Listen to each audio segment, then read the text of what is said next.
It's the season finale. It's the season finale of Underground. Are you excited? A new season is starting soon. We're so super excited. This is a review of Underground Season 1, Episode 10, the finale called White Whale. It opens with Ernestine in prayer over her baby, and it closes with Rosalie connecting with Harriet Tubman for training. And the highlights are that we learned that Ernestine, if we had any doubts, is a real G. And then the other highlight or teaser is that 4 out of 7 ain't bad, is it? It's good. 4 out of 7 is good. So if you want to stick around for this review of Underground, please do rate, comment, subscribe, share, and enjoy. Okay. So, again, we open with Ernestine in prayer. She's doing a prayer that I think is like out of time with the sequence with the I think I read someplace that the prayer that she's doing came along later than 1857 or 1847. I think it's 1857. But it's a beautiful prayer. It's sort of like where there is hate, let me bring love, whatever. It's like, let me be positive where there's negative. And we see a montage of her going through some of her daily duties. We see that Willowset is still there, and by the end of the prayer, Willowset is leaving. And a couple of, there's some shots of Tom looking at her longingly and her looking back at him.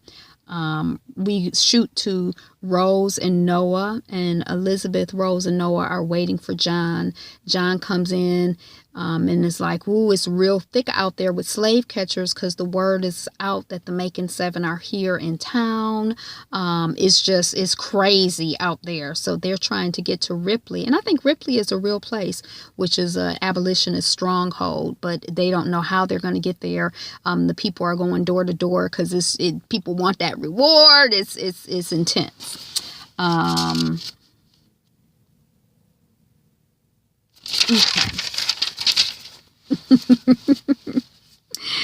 We have a scene with Senator Tom Macon apologizing to Ernestine and saying that he's so sad that Sam got killed. It's all his fault. He's just a coward. He's not Senator Tom Macon. He's coward Tom Hawks. And Steen says that she is being punished for what she did to Pearlie Mae, and they end up, talking about it briefly. Then she says she'll never feel good again. And then his behind X-rated stuff starts to finger her and talk about how he can make her feel better. I'm like, this woman is talking about, but anyway, I thought it was kind of intense. He wants to go to Washington and they can start over, and he wants her to start over with him. We see Elizabeth and Noah talking. They're bonding. And basically, I think the key line there is that they say that if they can just get Boo free, it would all have been worth it. It'll all be worth it if Boo can get free.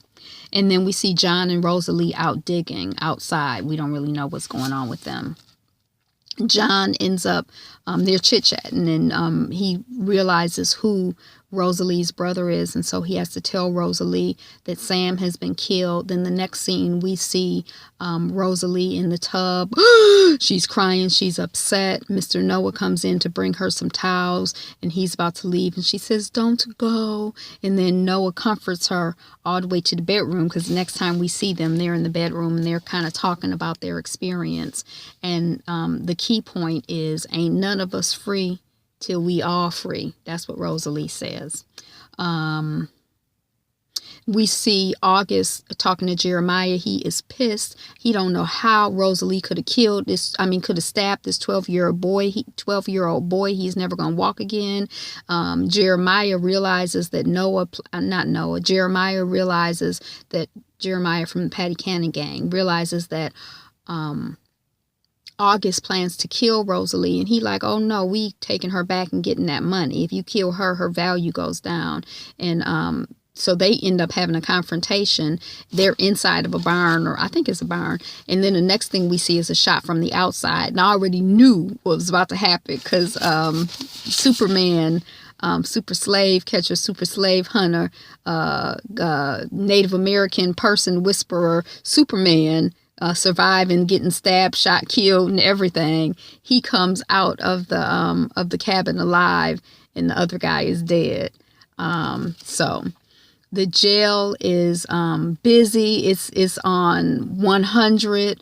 Elizabeth comes in looking for Marshall Risling, or whatever his name is. We know him as Constable Kyle. And they say, we haven't seen him in days, because he's in her basement. And she says, well, could I leave, well, can I help you with something? He says, well, I'd rather talk to him. Can I leave a note in his desk for him? And just as she's saying that to the head white man in charge, Noah comes in. He puts a gun to her head and says, drop your guns or I'm going to drop this white woman. It's so shocking. And then we have John Hawkes at home. August rides up. He explains that he's been hired by Tom Macon, his brother. Tom had let him know, if you're in town and you need anything, my brother John is there. He lets John know, my son has been stabbed. He needs to have surgery.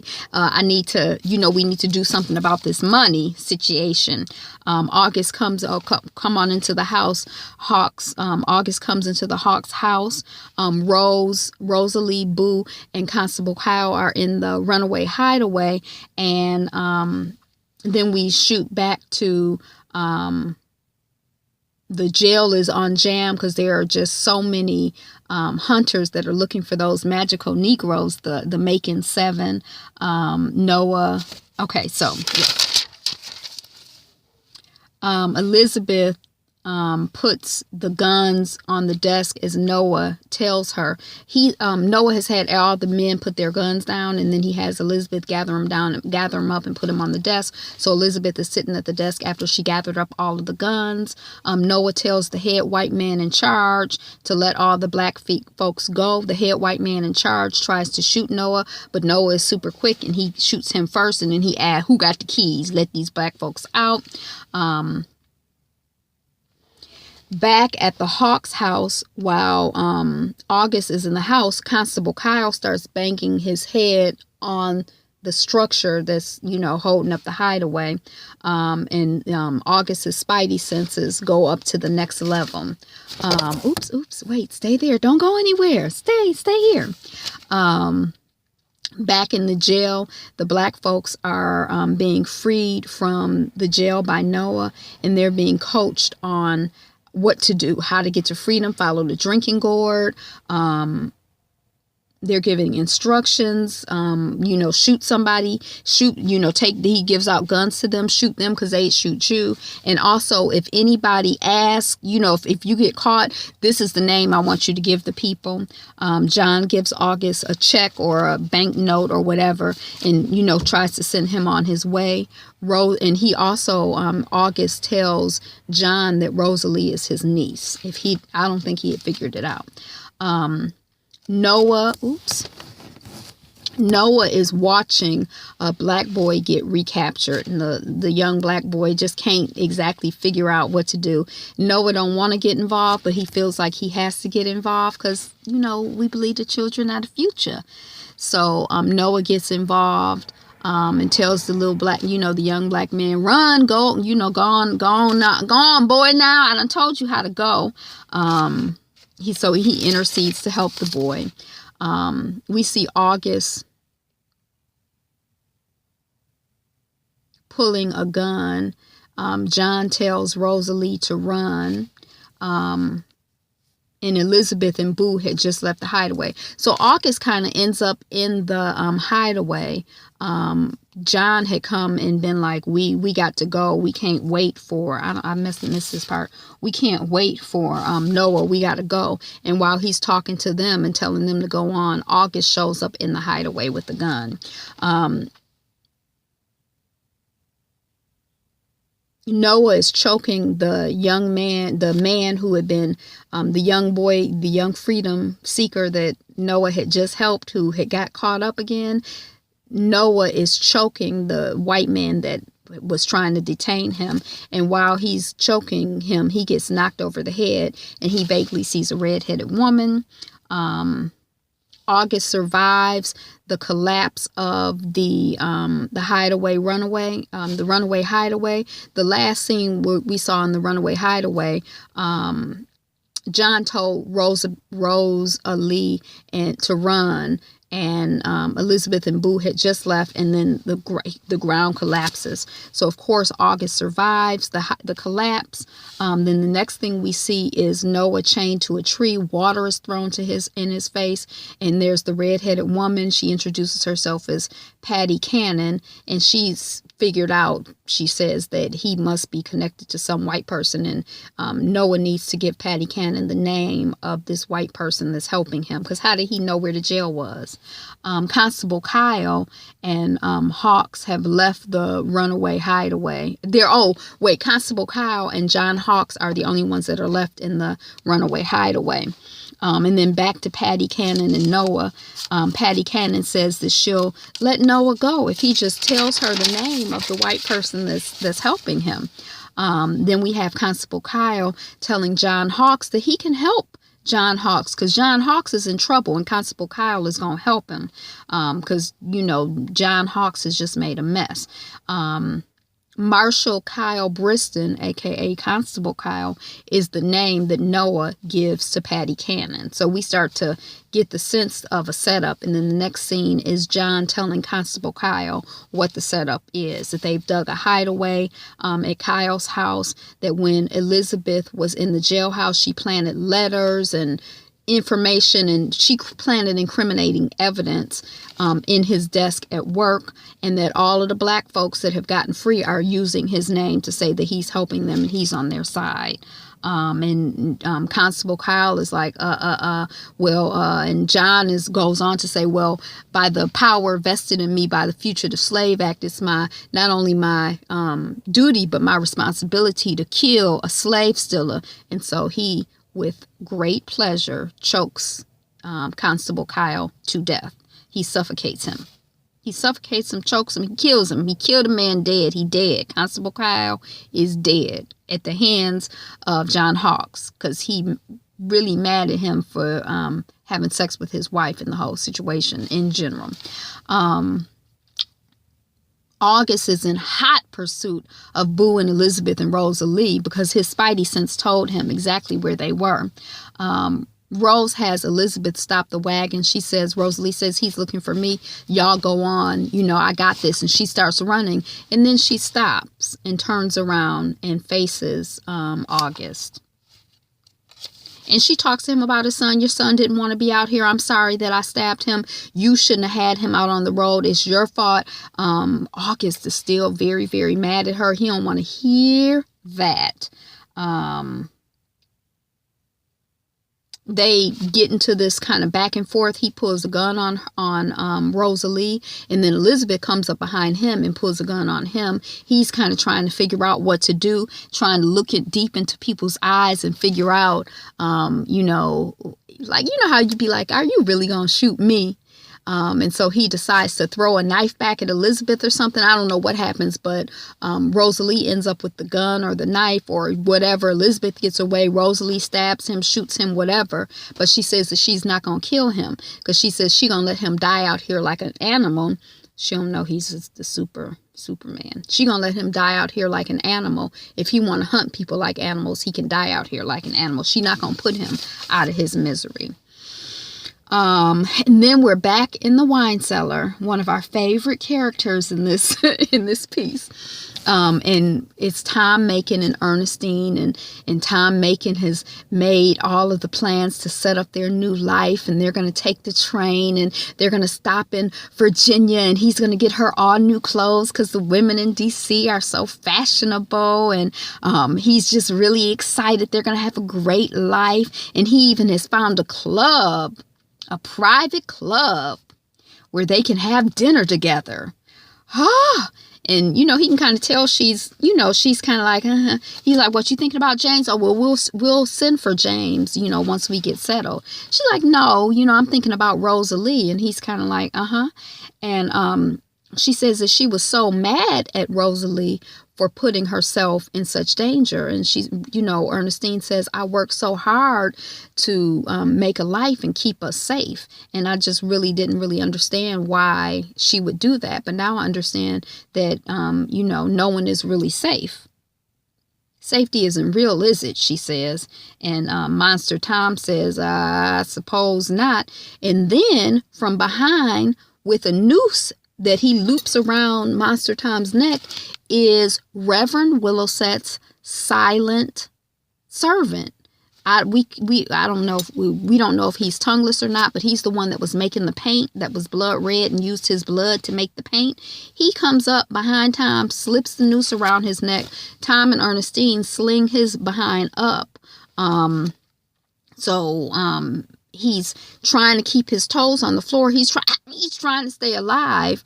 And Ernestine says, there's no surviving this life. And, don't worry, we're both going to hell, Ernestine says to Monster Tom. You'll just get there a bit sooner. She says that to him as he expires. And then she unties his hands, and Monster Tom is dead. And we not sad, but Ernestine ain't no joke. She's serious.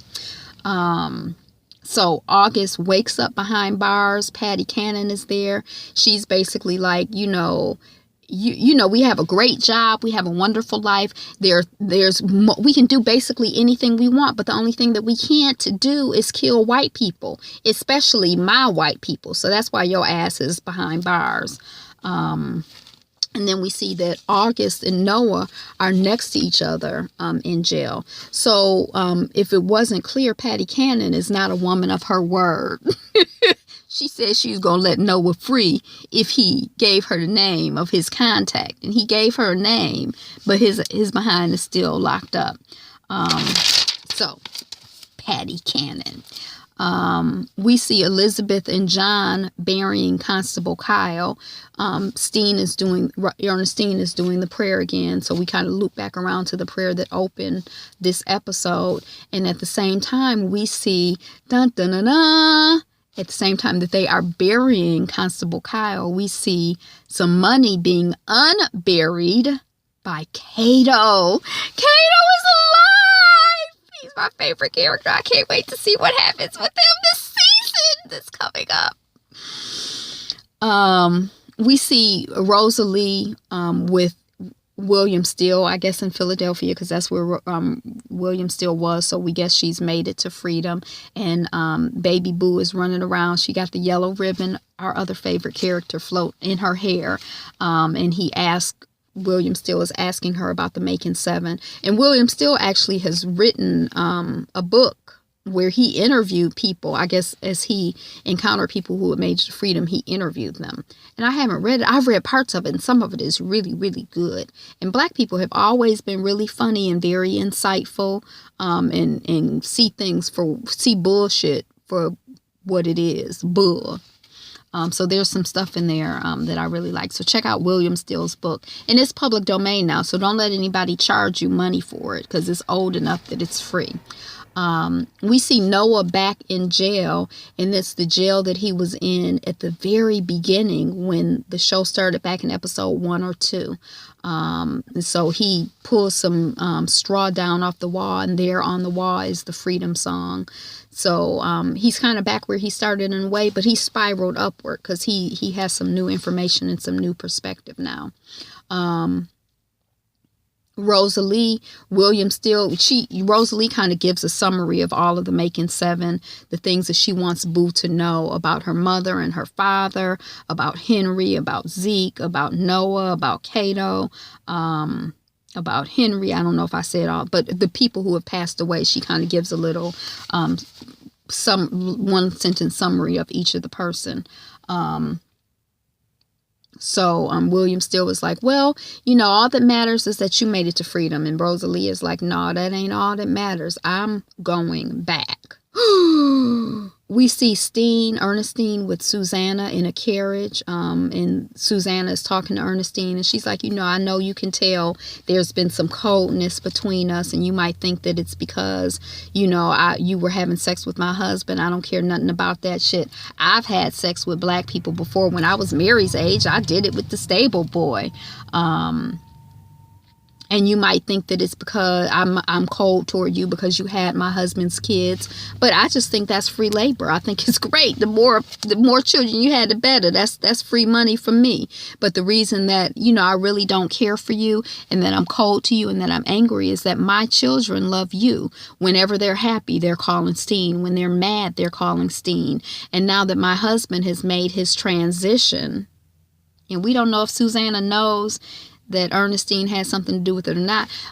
These people, they act in Ernestine's face is just as, they just be acting their behinds off. They are so talented and so brilliant, and it is just so well written. I love Underground. But she says that, now that my husband has expired, I can do what I've always wanted to do.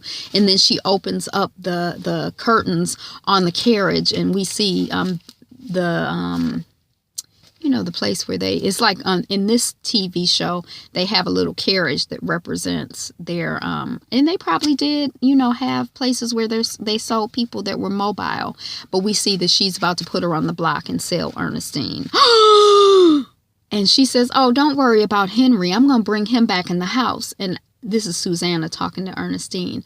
And I'm going to give him the life that you never could. Is that what she says? I'm going to give him a better life than you ever could.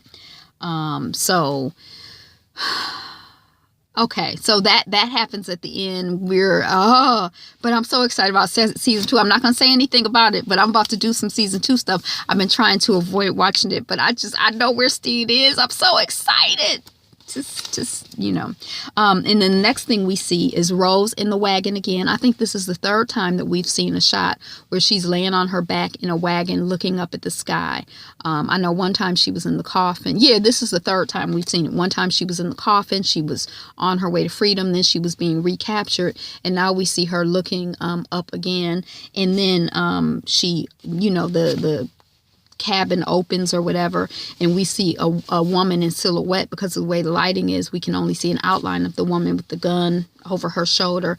And she says, I hear you're looking to steal slaves. And I already knew who it was. And then Rosalie says, you can't steal something that ain't property.